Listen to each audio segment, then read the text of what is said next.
மகிழ்ச்சியா இருக்குது. கூட பார்த்தேன், நானே சில மருத்துவ மாதிரி இருந்தது. அகர்மல எழுத்தெல்லாம் ஆதிபகவன் முதற்றே உலகம் படிச்சுட்டு எவ்வளவு சந்தோஷமா இருக்கு. அதான் நான் தமிழோட நம்ம வாழ்ந்துருக்கோம். நான் 1330 குறள் எழுதினாலும் முதல் குறள் தமிழுக்காக எழுதியிருக்கேன். எப்படி எழுதியிருக்கேன்? அகரம் என்ற எழுத்து எப்படி பகவான் முதன்மையாக எழுதியிருக்கின்றோ அதுபோல அகரம் என்ற எழுத்து முதல் எழுத்து உங்களிடம் படைத்திருக்கின்றேன். நீங்க வீட்டுல சின்ன பிள்ளைங்க என்ன சொல்வீங்க? அம்மா சொல்றீங்க இல்லையா? அம்மா அகரம் முதல். நீங்க மட்டும் சொல்லல, ஆடு மாடு என்ன சொல்லுது? என்ன சொல்லுது? அது அம்மா தான் சொல்லுது. ஆடு என்ன சொல்லுது? சொல்லுங்க. அகரம் என்ற பொருளுக்கு அது 5 ரூபாய் 6 ரூபாய் சொல்லிட்டாங்க. எல்லாமே அகரம் என்ற முதல்ல சொல்லுன்னா தமிழ் எவ்வளவு புதுமையான மொழி, புதுமையான மொழி. கீழே போயிருந்தேன், வான பார்த்தா தமிழ் இருக்கு. எவ்வளவு சந்தோஷமா இருக்கு. ஆதிசிரமத்துக்கு போயிருந்தேன், மண்பாட்டத்துல பார்த்தா அங்கேயும் தமிழா இருக்கு. எங்கும் தமிழ், எதிலும் தமிழ் பார்த்துருக்கீங்க. ஆனால் சில நேரங்கள்ல நீங்க ஆங்கிலத்தை பயன்படுத்துறீங்க, வேதனையா இருக்குது. பஸ் வந்துச்சா சொல்லுமா இல்லையா? பஸ் பஸ் அதே சொல்லுங்க. பேருந்து, நகரம் நகர் பேருந்து. குட் மார்னிங், காலை வணக்கம் அம்மா, காலை வணக்கம், மாலை வணக்கம், மணி. தமிழ் வார்த்தை. நம்ம ஆங்கில வார்த்தையை அப்பவே சேர்த்துக்கிறோம், சேர்த்த கூடாது.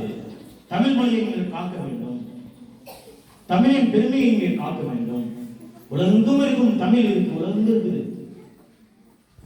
சிங்கப்பூர் மலேசியா போங்க, அங்க தமிழ் விமான நிலையம் இருக்கும் நினைக்கிறீங்க.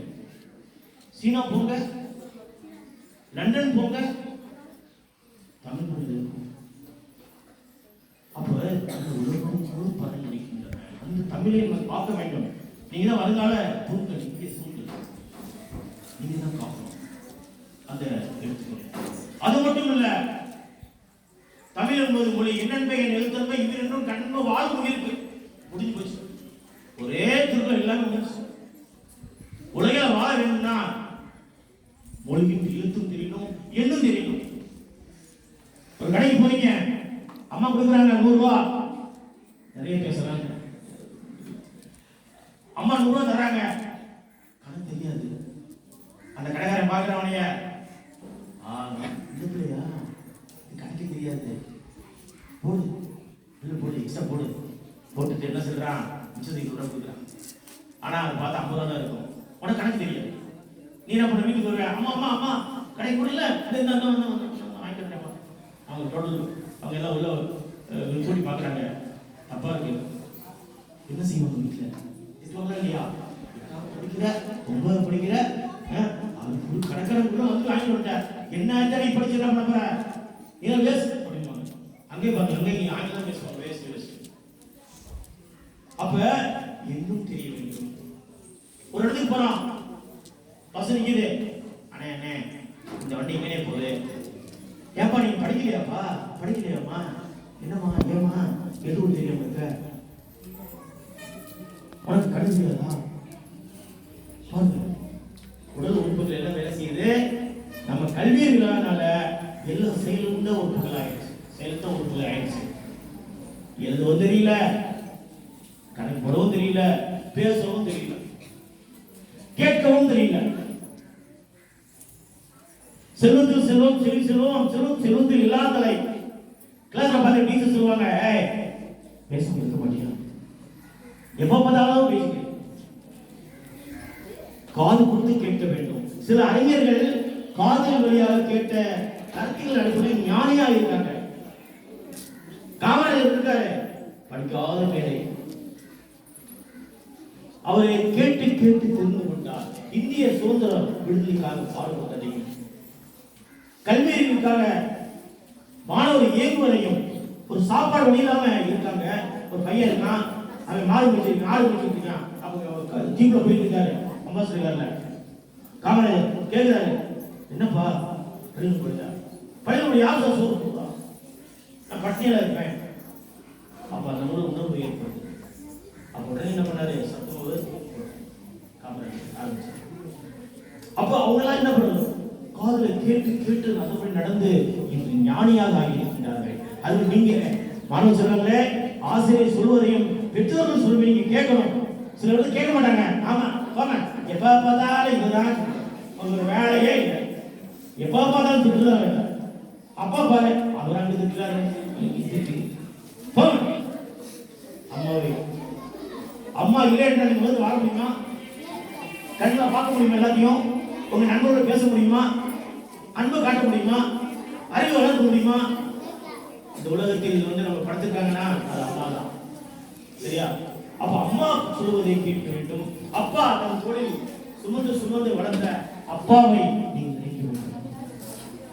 நாம் ஒரு வாழ்வதற்கு, நம் உடல் வளர்வதற்கு, நம்ம அழகுபடுத்துவதற்கு பெற்றோர் இருக்கின்றார்கள். ஆனால் அறிவை வளர்ப்பதற்கு ஆசிரியர் பெருமக்கள் இருக்கார் என்று நீங்கள் புரிந்து கொள்ள வேண்டும். சொன்னாங்களே, ஆசிரியர் பெருமக்கள் என்றால் நீங்கள் அறிவு வளர்ச்சி இருக்காது, உடல் வளர்ச்சி இருக்கலாம், நல்லா வளரலாம், ஆள் மனதில் வளர்ந்து நம்ம வளரலாம். ஆனால் நாம் மனிதர்களை அறிவு பகுத்தறிவு என்பதை வளர வேண்டும். ஆசிரியர் பெருமக்களையும் தலைமை ஆசிரியர் கருத்துக்களையும் நீங்கள் கேட்டால் அறிவு வளரலாம், ஆளும் வளரணும், அறிவு வளரணும். அதுதான வளர்ச்சி. சின்ன பையலே செய்தி கேரளா யார் போயிருக்கா? பட்டுக்கோட்டை போயிருக்க பாருங்க, உங்களுக்காக எவ்வளவு பாடுறாங்க. நீங்க என்ன பண்றீங்க? அதை நீ நினைக்க வேண்டும். ஒழுக்க விருப்பம் இருந்தாலும் ஒழுக்க உயிரினும் தூண்டப்படும். கேள்வி வீசும் கல்வி, கற்க கசடல் கற்பவை கற்றல் இருக்காது தட எதுவுமே அறுவல.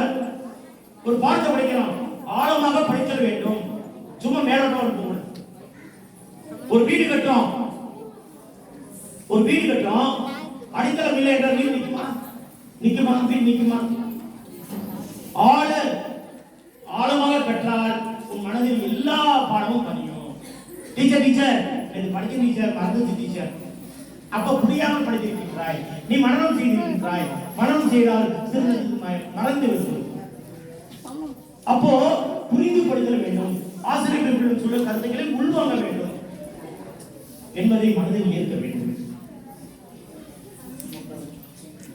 அதுபோல ஒவ்வொரு நிலையும் அன்பின் வழியிது உயிர் நிலை. போய் நடந்து போயிட்டு இருக்கேன், ஒரு நாய் நிக்கிற வாடி நிக்கிற கல்வி பேசுறான்.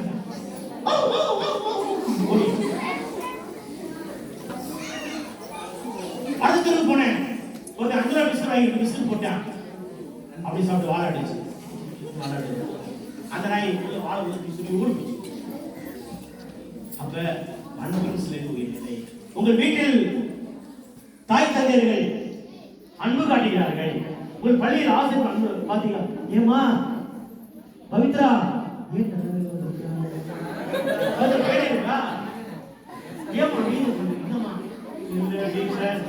எங்க வீட்டுல டீச்சர், எங்க அப்பா எங்க அம்மா டீச்சர்,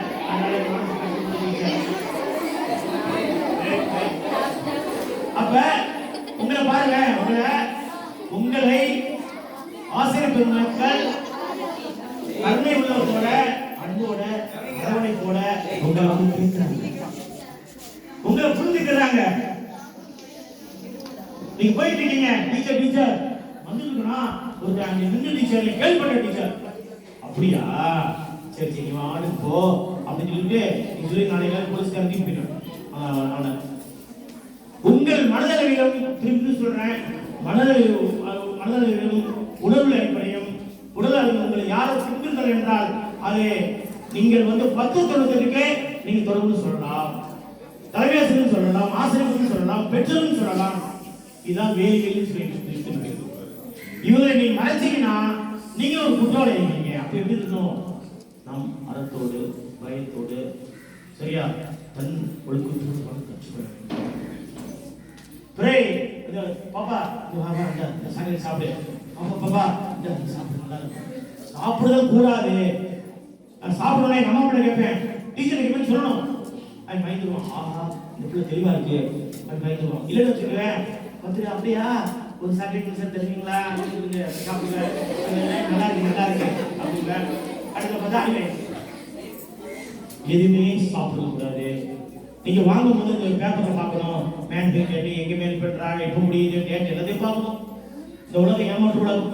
இதில் வாழ கற்றுக்கொள்ள வேண்டும், தெளிவாக கற்றுக்கொள்ள வேண்டும், நிதானத்தோடு வாழ கற்றுக்கொள்ள வேண்டும் என்பது அடிப்படையில அதன் மெய்ப்பொருள் காண்பது சொல்லிக்காரா இல்லையா? எந்த ஒரு விஷயங்கள் திருமணம் செய்யும் என்ற அடிப்படையில் நீங்கள் சிறந்த ஒரு ஆய்வு வர வேண்டுமானால் வள்ளுவனுக்குரிய அறத்துப்பால் பொருட்பால் மாணவ செல்வர்களே, உங்களுக்கு அறத்துப்பால் பொருட்பால் ஏனென்றால் நீ அறம் செய்தால்தான் பொருள் கொடுக்கும். பிறகு உதவி செய்ய கற்றுக்கொள்ள வேண்டும், ஈகை கொள்ள வேண்டும். புரியுதா? உடனே ஐயா சாப்பிடலையா, உடனே உடனே பசிக்குதியா, அப்படியா அம்மாமா சாப்பிடுமா சாப்பிடு. இதுதான் ஈகை என்று புரிந்து கொள்ள வேண்டும். என் அடிப்படையில் நீங்கள் பிறகு ஈகையாக இருந்தாலும் சரிதான், சரியா கல்வி அதிகாரம் இருந்தாலும் சரிதான், ஒழுக்கமுடைமை இருந்தாலும் சரிதான், பண்புடைமை இருந்தாலும் தான், அறிவுடைமை இருந்தாலும் சரி, அனைத்து அதிகாரத்தில் உள்ள கருத்துக்களை நீங்கள் மனதில் ஏற்று அறவழியில் நடந்து கொள்வதற்கு நீங்கள் அதுக்கிட்ட பாடத்தில் திருக்குறள் இருக்கு. அது மட்டும் இல்ல, படிச்சு போய் அப்படி போதில்லை இப்ப கூட நிறைய பேர் பார்த்தோம். அவங்க சிறந்த ஆளுமை வருவாங்க. காலேஜ் படிக்கும் போது 1330 குரல் பண்ணிடுவாங்க. அரசு 1330 குரல் தெரிஞ்சா 50,000 ரூபாய் பரிசு தராங்க அரசு கொடுக்குது. எத்தனை பேர் ரெடி வரீங்க? ரெடியா இருக்கு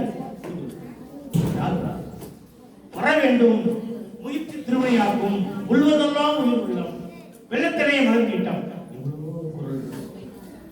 அதை ஏற்று பெற்றோர் சொல்படியும் ஆசிரியர் பெருமக்கள் சொல்படியும் நீங்கள் நடக்க வேண்டும். நீங்கள் சிறந்த அறிஞராக, கல்வியாளராக, பொறியாளராக, மாவட்ட ஆட்சியராக, இந்த நாட்டின் மக்கள் பிரதிநிதிகளாக நீங்கள் வர வேண்டும் என்று கூறி நேரத்தின் காரணமாக இந்த வள்ளுவன் என்ற அதிகாரத்தின் அடிப்படையில் கூறிய கருத்துக்களை மாணவ செல்வங்களை ஏற்று நீங்கள் சிறந்த ஒரு நிலையை அடைய வேண்டும் என்று தெரிவித்துள்ளேன்.